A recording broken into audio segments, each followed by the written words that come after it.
La Cour d'appel de Paris a confirmé l'ordonnance de non-lieu concernant les accusations de viol contre Luc Besson. En mai 2018, la comédienne Sand Van Rooij avait déposé plainte contre Luc Besson, accusant le réalisateur de viol et d'agression sexuelle. Quelque temps plus tard, après une confrontation entre les deux parties, le parquet de Paris classait l'affaire sans suite. Nous étions alors en février 2019. Le tribunal avait jugé que l'infraction dénoncée n'avait pas pu être caractérisée. L'actrice a ensuite déposé une nouvelle plainte avec saisine d'une juge d'instruction, relançant l'enquête. 2 ans plus tard, en décembre 2021, un non-lieu a été prononcé en faveur de Luc Besson, invoquant l'absence de tout élément matériel venant étayer les déclarations de la plaignante.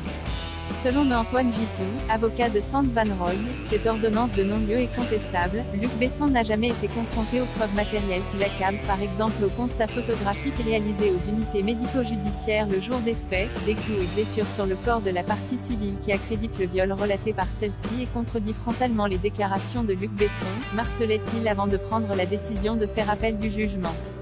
Le producteur et metteur en scène avait vivement nié ces accusations, évoquant une relation extra-conjugale légère, agréable et mutuellement consentie. Je n'ai jamais contraint physiquement ou moralement une femme à quoi que ce soit, assurait-il en octobre 2019.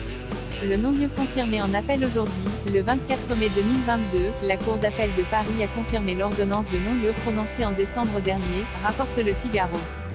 La Cour a confirmé l'innocence de mon client. Une dizaine d'initiatives procédurales de Madame Van Rooij se sont toutes conclues de la même manière. Luc Besson regrette ses 4 années perdues, a déclaré son avocat, M. Thierry Marambert, après l'énoncé du délibéré. Pourvoi en cassation. M. Antoine Giton, avocat de Sand Van Rooij, avec M. Francis Skinner, a lancé un pourvoi en cassation immédiat. C'était un sordide fait divers et ça devient une affaire de tas, on va traiter comme tel. Je n'ai pas vu de justice, elle a uniquement un simulacre de justice de petite vertu.